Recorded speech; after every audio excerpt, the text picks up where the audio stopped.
Hi, everybody. Welcome to NAWP.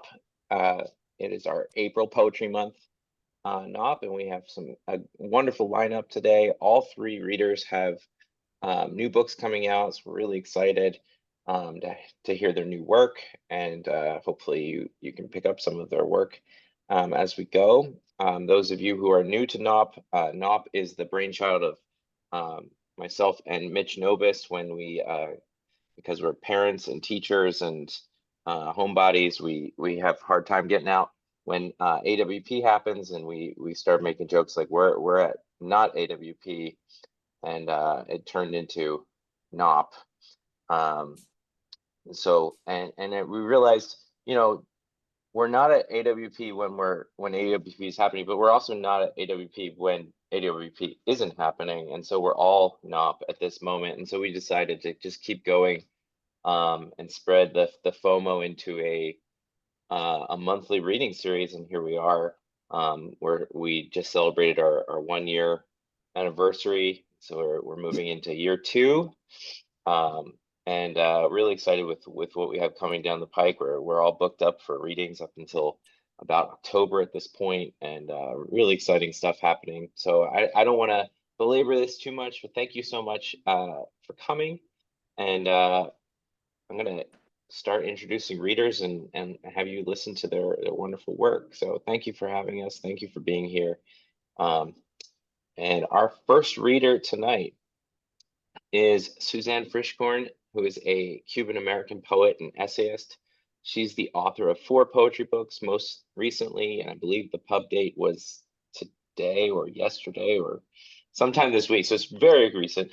Whipsaw from Anhinga Press, Fixed Star, Jackleg Press 2022, and 5 chapbooks. She's the recipient of the Writers Center Emerging Writers Fellowship for her book Lit Windowpane, the Aldrich Poetry Award for her chapbook Spring Tide, which was selected by none other than the viral discourse poet Mary Oliver, a Connecticut Individual Artist Fellowship, and a 2023 SWWIM Residency Award at the Betsy.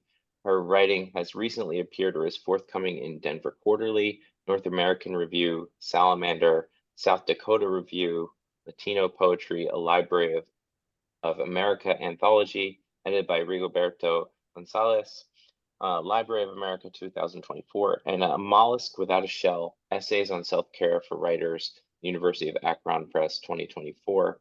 She is an editor at Poetry is Currency and serves on the Terrain.org editorial board. Please welcome Suzanne Frischkorn. Thank you so much, Jared. I didn't realize I sent you such a long bio.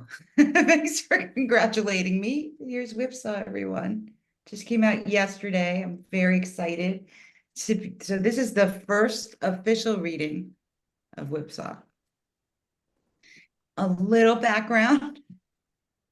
I am going to tell you a little bit. Whipsaw begins with a poem that I wrote right after the 2016 election results. And it ends with a poem that echoes the protests against systemic racism in spring of 2020.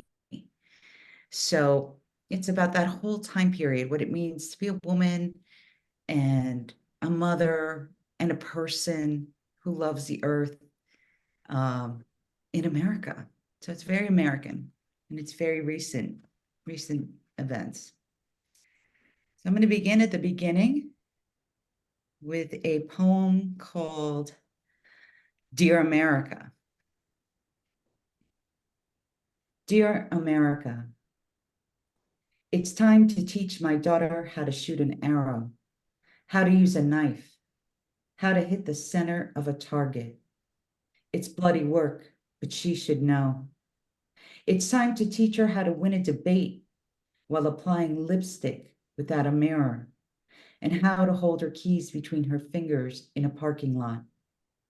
It's time for her to hit the weight room, join the cross-country team, cast a spell literally and figuratively, and it's time for her to develop telekinesis and clairvoyance. It's time she knows to never leave her drink unattended, never drink on an empty stomach, never drink before her period. And what I mean to say is never drink alcohol, period. It's time to learn that one day she might switch grocery stores because a guy on staff there gives her the creeps. And even if it's less convenient to travel across town, it's always best to trust her intuition. It's time to teach her that when a grown man stares at her new breasts, she is not the one who should feel ashamed. America, she's her mother's daughter. She's got this.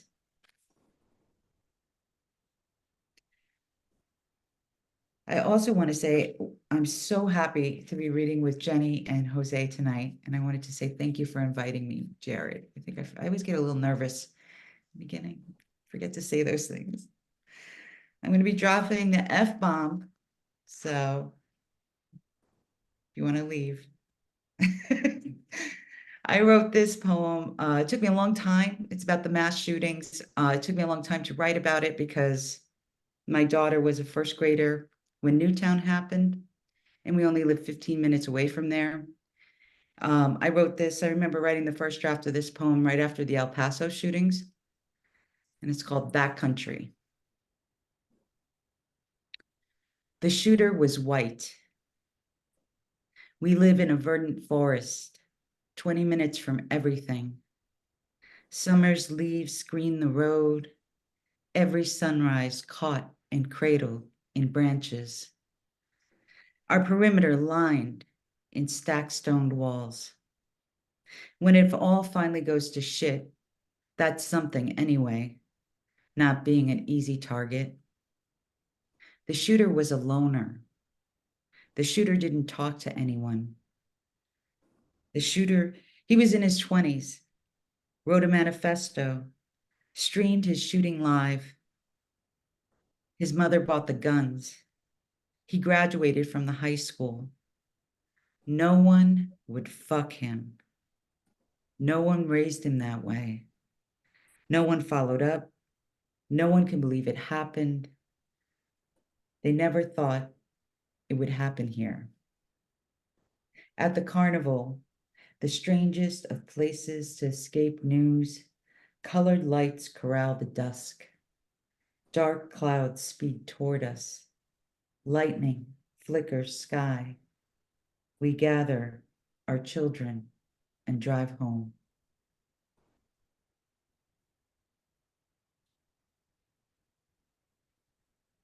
In 2018, Tahlequah, was it the orca Tahlequah, his calf died a few hours after being born.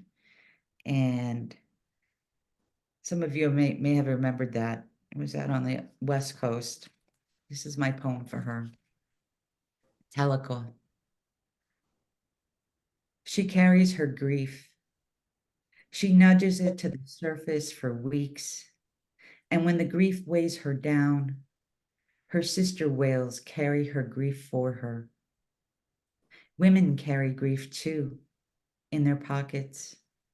Their grief is like sea glass or stones or loose change. Mourning, fox or deer or coyote cut through our lawn. They still and turn to look at me while I smoke on the porch. Tahlequah doesn't know that I see her, that I carry her grief in my pocket. Tahlequah, I carry it. I carry it. I carry it. I carry it.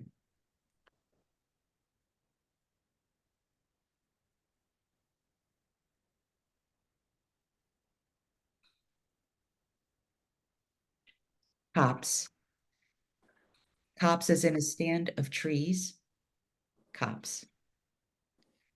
When Congress slipped a note to sell off federal lands, to deforest, to develop, and to cut enlightenment from the American landscape, I began to memorize definitions for the words copse, gully, rill, rivulet, orchard.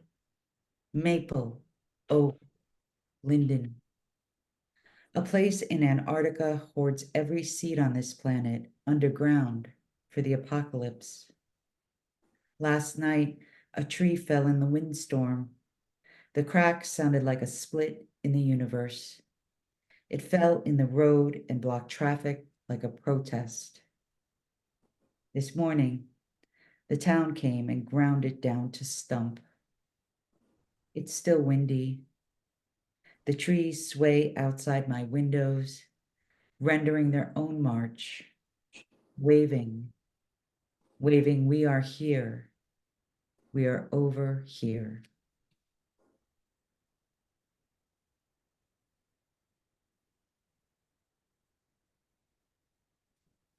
Year 3 of the colossal fraud. We are none of us quite who we were. The past, a dream from which we wake each morning. The dead don't speak, however much we wish them to. We are none of us quite who we were. The less you speak, the more you hear. A rusty hinge is never still. The dead remain silent. We are none of us quite who we were.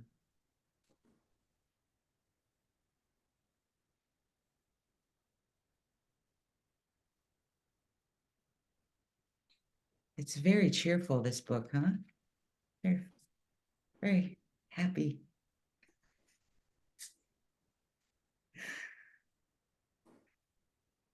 Uh, One of the things I did, this was pre-pandemic, we went to the Whitney and I got to there was this tiny little painting and I was so drawn to it. And when I got close to it, it was arresting and I couldn't stop thinking about it. So I wrote this poem called Winter Fields, 1942, Andrew Wyeth. To view winter fields is to feel your face pressed to the ground, the grass lace-like, the black crow, the distant trees and structures on the horizon focus to distort, and the chokecherries glow. He concludes brighter for a background of blue-black feathers. The worm's eye view. Some say the crow is frozen, rigor mortis set on dead landscape. I swear it's poisoned. Wyeth's light makes chokecherries look at least half ripe. Even a clever crow, a very hungry, clever crow, would be duped. The crow, at best, is resting. If crows rest in line with horizon, his claws crossed. I know this call of winter, how the body longs to lie down.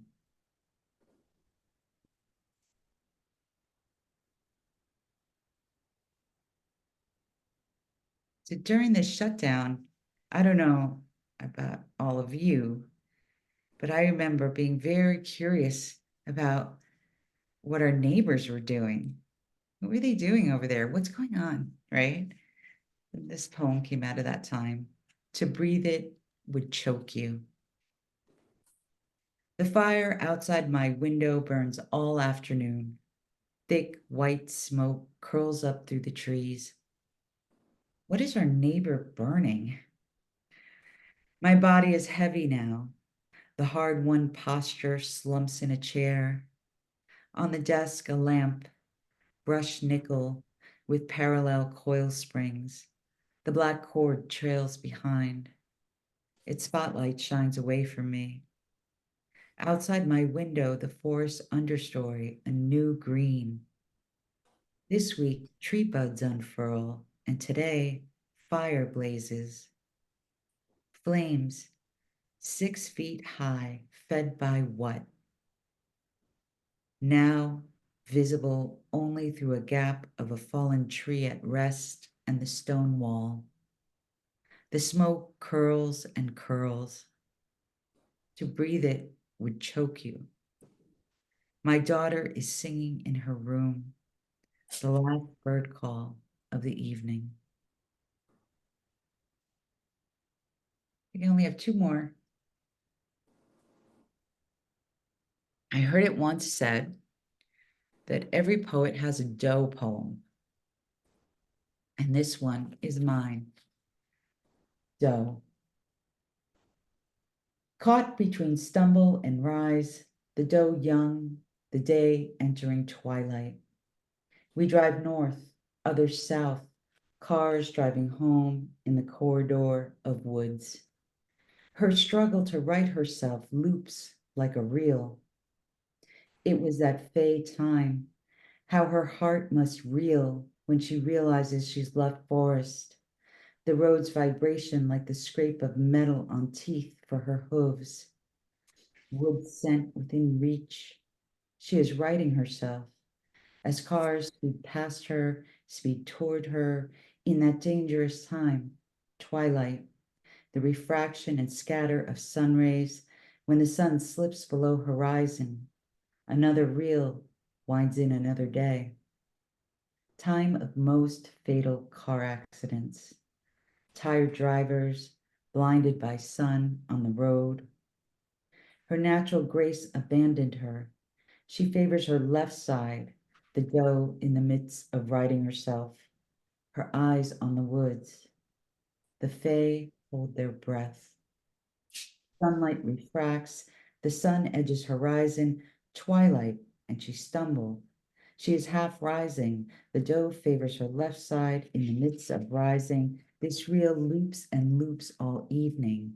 Her leg, the struggle in the road I drove past, tired, heading home, other cars, other drivers, tired, driving north, driving south, cars on pavement in a corridor of woods, and she caught in the middle with shattered sun rays and the horizon at twilight. Her heart, my heart, reels. In my rearview mirror, the doe. I drove past the doe after she stumbles, and as the cars rush towards her, and like a reel that breaks, I never learn if she returns to the woods. She is forever caught, half rising at twilight in the middle of the road. And the last poem I'm going to read for you is the last poem in the book. It's called Home Ground. Home ground. This bird call would be mistaken for a fading bottle rocket, and the peepers will sing their Greek chorus. There is a lot to be said for the preserve. It has more than a little of a lot of good things. Water, of course, ripples. This is how in geography the low takes the high. Do you remember the morning after the ice storm? How the wind through the branches sounded like the parting of bead curtains? June now, and all over America, helicopter blades cut through birdsong. Thank you all so much.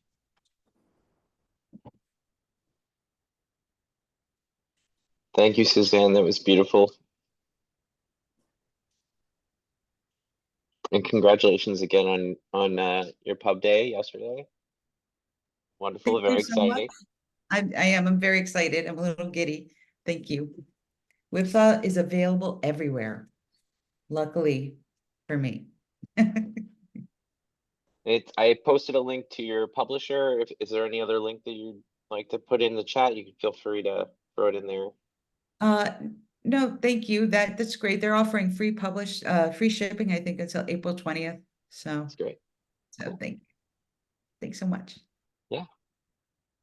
Our next reader is Jose Hernandez Diaz, who is the author of The Fire Eater from Texas Review Press in 2020, Bad Mexican, Bad American, Acre Books 2024, The Parachutists, forthcoming in Sundress Publications 2025, and Portrait of the Artist as a Brown Man, Red Hen Press in 2025.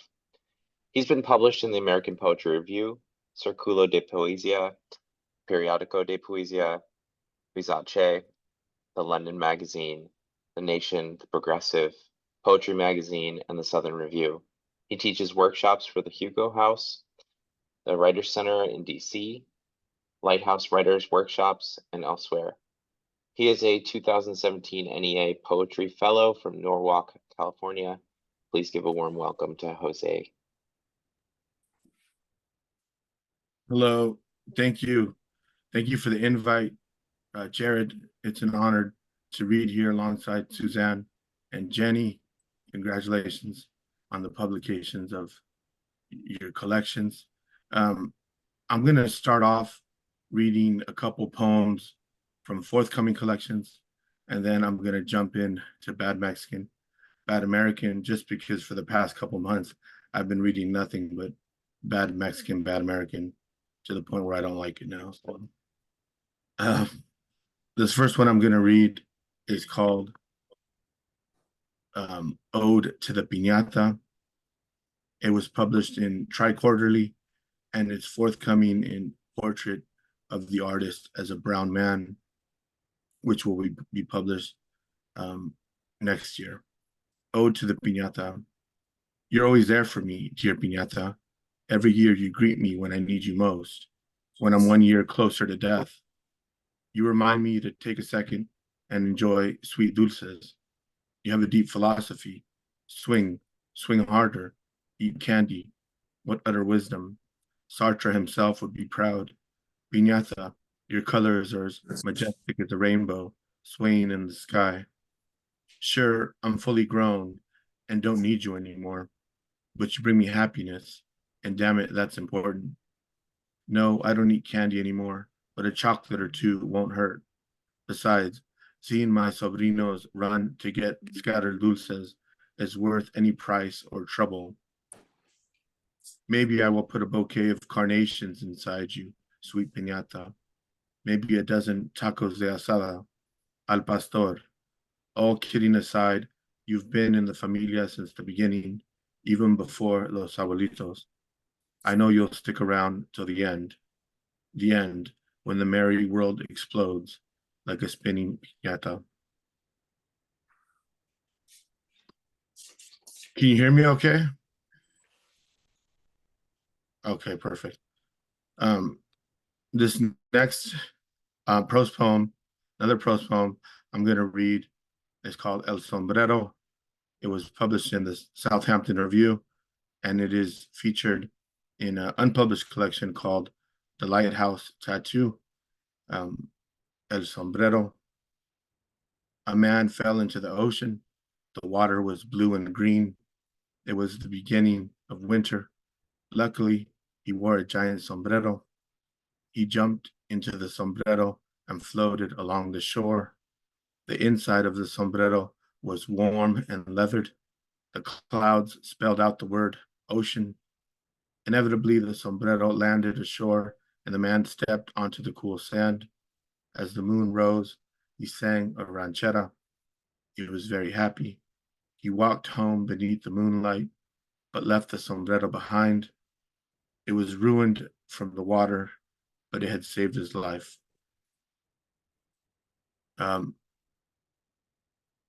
This last one from the forthcoming collections is in The Parachutist, forthcoming with Sundress Publications, and it is called The Legend of the Fall, and it was published in Sweet Literary. The Legend of the Fall. I fell from a giant polka dot hot air balloon up in the sky. Just as I fell from the balloon, it began to rain English breakfast tea. What cushioned my fall was a pile of hand-me-down clothes from my youth. They were too big for me because my older brother is a few inches taller than I am. My mother was in the garden cutting nopales for breakfast. I ran into my mother's adobe home from childhood because I missed summertime in Mexico. Once, when I was 13, my friends and I played soccer for 26 consecutive days in the settle without sleep. At one point, we were playing in front of the International Guinness Book of World Records officials. We didn't end up breaking the record, though. We fell just short of immortality and legend, the legend of the fall. So Now I'm going to jump into reading from Bad Mexican, Bad American, which was published in March 5th. So oh, I put it away. I'm going to just read this at random again because I like them all equally. And I've tried selecting before readings and it came off so uninspired. So let's see. Wolverine on Hollywood Boulevard. I wake up at 5 a.m. every day because I want to get ahead in life. I take a shower, 15 minutes. I have breakfast and a coffee. I put on my Wolverine mask and go to Hollywood Boulevard. By the time I get to the tourist section, I'm already in character, both physically and psychologically. I charge $50 per photo to tourists. This was written a few years ago, so it probably would raise that price up with the current economy. Everyone loves Wolverine. Spider-Man is a wuss, kind of a wacko, if you ask me. I think he's hooked on drugs, if I'm being real. Anyway, I wish him the best. No, I don't perform on the street. I don't dance. I just walk around like a badass. People gravitate toward me. I make a decent, honest living. At the end of the night, around 10 p.m., I drive on the cold freeway, still in uniform, still alive. This next one is called The Fall, and it was published in Poetry Northwest. And it references Chicano Batman, who are a local LA band of Chicano and Latinx artists. A man in a Chicano Batman shirt fell from a skyscraper. He didn't have a parachute on. He did have on a pair of parachute pants, though. He couldn't fly, but he was able to break dance in the air as he descended on the city. He was fly. He showed off some fancy footwork. He did a headstand in midair and spun around in circles. As he prepared to land, a fireman threw a trampoline on the sidewalk. The man in a Chicano Batman shirt bounced around the city. As he landed, he did the splits. The crowd cheered. He took a bow and waved at the many faces in the city.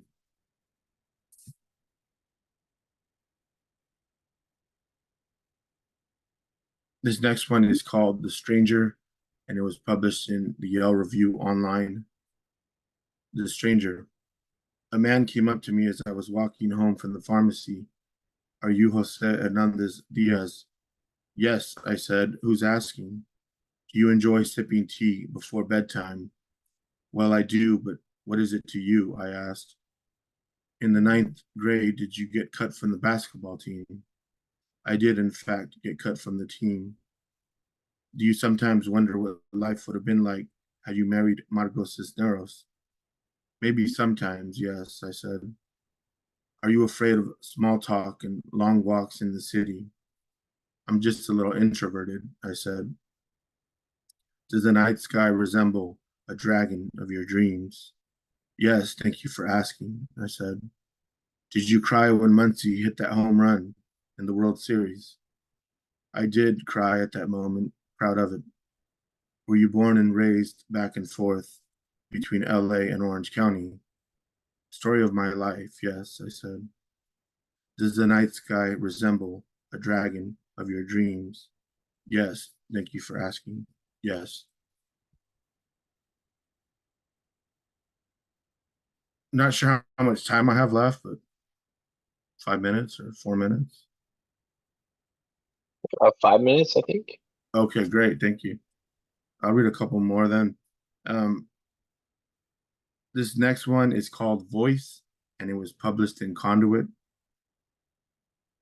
Voice. A man in a Carlos Santana shirt looked for his voice beneath a pile of crisp autumn leaves. Nothing. He looked for his voice at an underground rooster fight.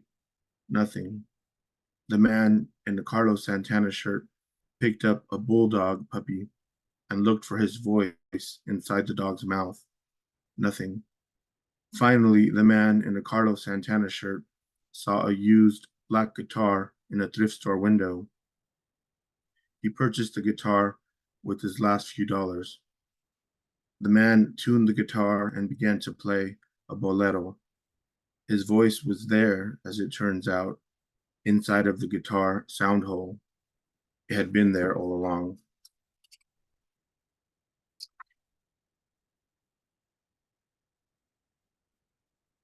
This next one is called At the Funeral for Van Gogh's Ear, and it was published in Poet Lore. I'm at the funeral for Van Gogh's ear. His ear lived a passionate, colorful life. Van Gogh's blood was not red like mine or yours. No, it was blue.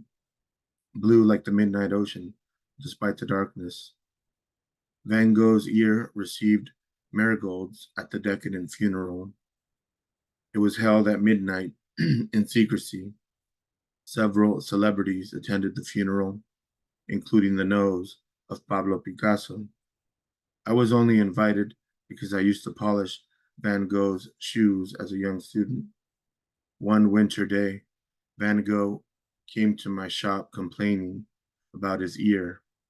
He said it rang loudly. He said it cried at night. Van Gogh and his ear will always be remembered, starry night after starry night. So I got one more.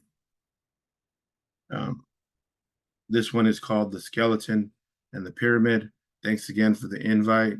It's great to be here to take some time during the busy week and read some poems. Thanks again. The Skeleton and the Pyramid. A skeleton with a sombrero sat on top of an Aztec pyramid. The sun was setting. He played a song on his old guitar. It was called The Jaguar Moon. At the end of the song, he took a bow for the small crowd that had gathered. The tourists clapped and tipped the skeleton plenty of pesos. The skeleton climbed down from the pyramid and bought a paleta de coco. It was his favorite flavor since childhood. The moon rose like a child's rainbow kite. Eventually, the skeleton finished the paleta and disappeared into the crowd of restless tourists. Thank you. Thank you, Jose. It was wonderful. So everyone, please go pick up a copy of his latest book, and we're looking forward to all those other books coming out soon. Our final reader is Jenny Irish, who's from Maine but lives in Arizona. She's the author of the hybrid collections Common Ancestor and Toothbox, the short story collection I Am Faithful, the chapbook Lupine, and most recently, Hatch. She facilitates free community workshops every summer. Let's give a warm welcome to Jenny.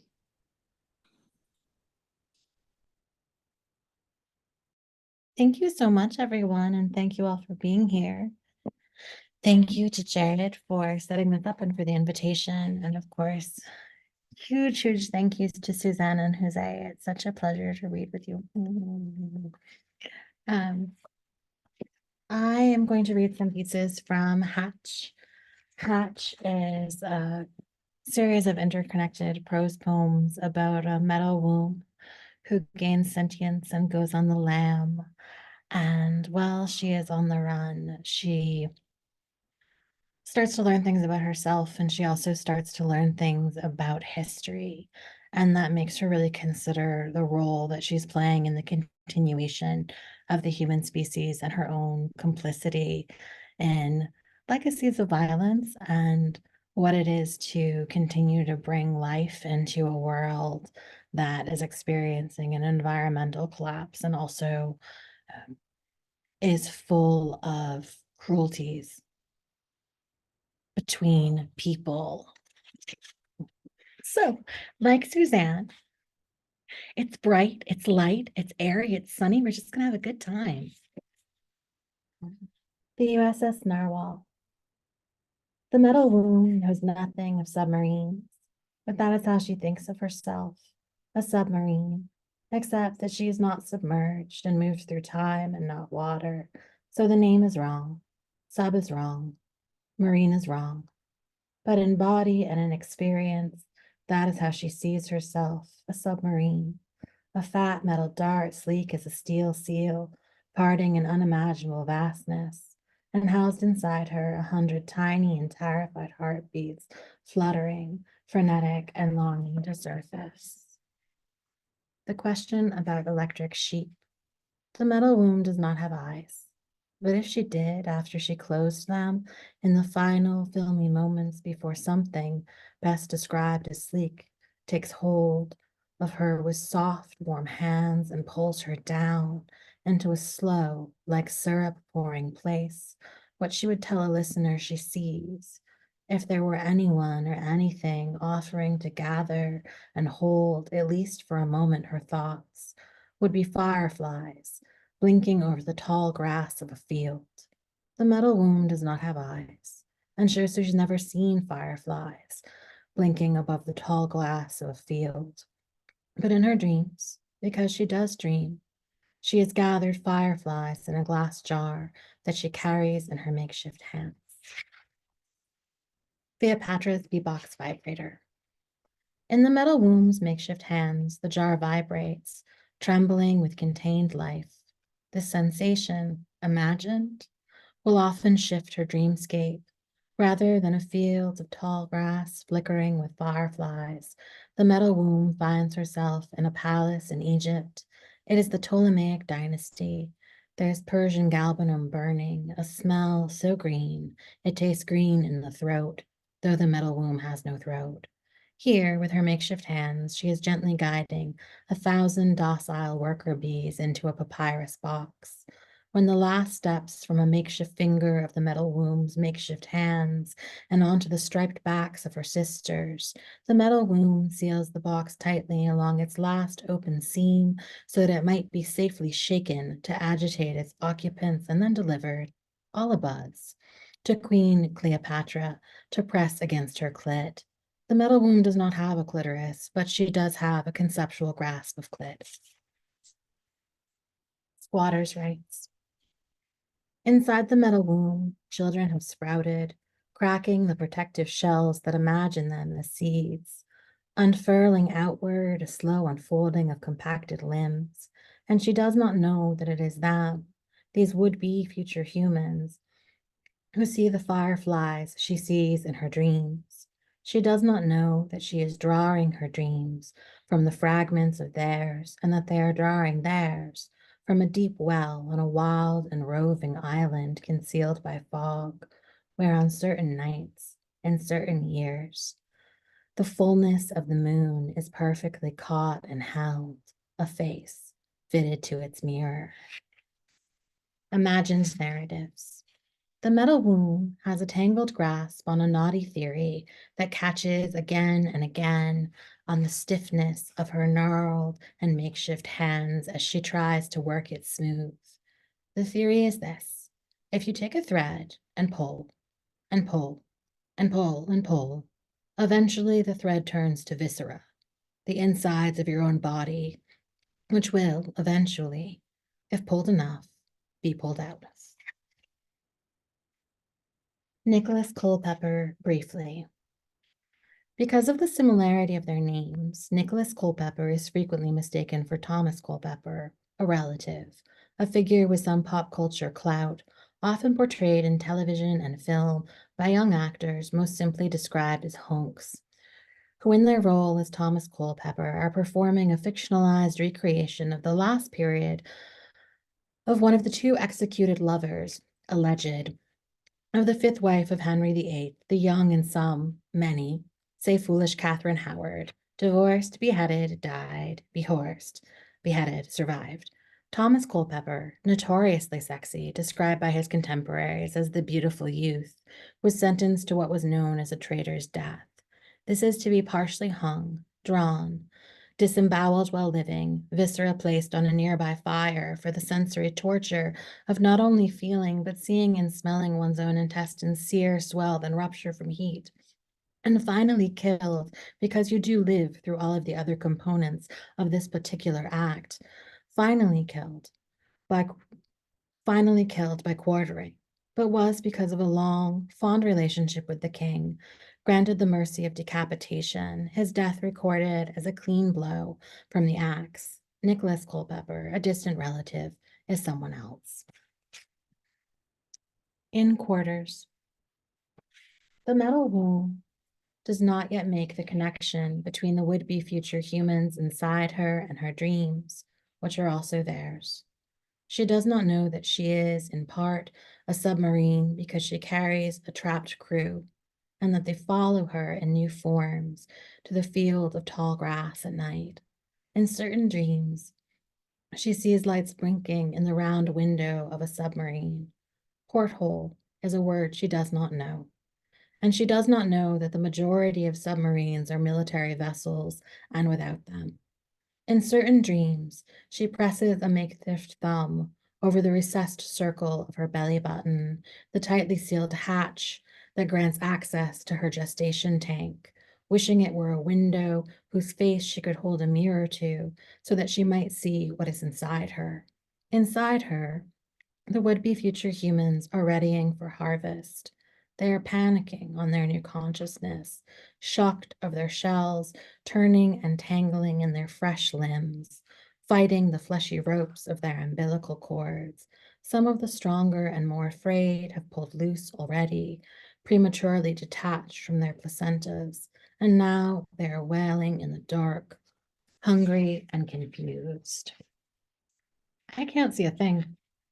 The beginning of the end is like a black cat's tail, upright and twitching in a field of tall grass in the dark of night. Let's see, the sportive kings. Things have been dying to the point of disappearance for a long, long time, but horses are the first of the animals called a major mammal to become undeniably extinct. Red bag, when the fetus is delivered prematurely, underdeveloped internally and overdeveloped externally, a nightmare, one might say a nightmare, particularly if what is being foaled has filly parts. But it works either way, a little wordplay, a nightmare. And rather than clear, the amnion is full of blood, like a moon that makes a promise to be bad luck and keeps its word. Redback births, carefully documented in their early years, were quick and awful, the delivery a ruinous cleaving as the long front legs emerged until they were a wet gathering, dragging behind the would-be mother mare, more length still spilling from her fissured body, and the enormous foal fully furred, with soft as water-saturated soap, giving way under the hands that tried to collect it, to ferry it off, to clean the offense of it from sight. I can stop now. Yay! Thank you, everyone, very much. Thank you so much. They were great. Thank you everyone for coming. This is a wonderful reading. It is recorded. We're going to put it up on our website and our YouTube page. We'll be posting all of that online. Next month, we'll be having an Ohio readers and writers gathering. So stay tuned for information on that. Thank you so much for Suzanne, Jose, and Jenny joining us, and congratulations to all of you for your wonderful work.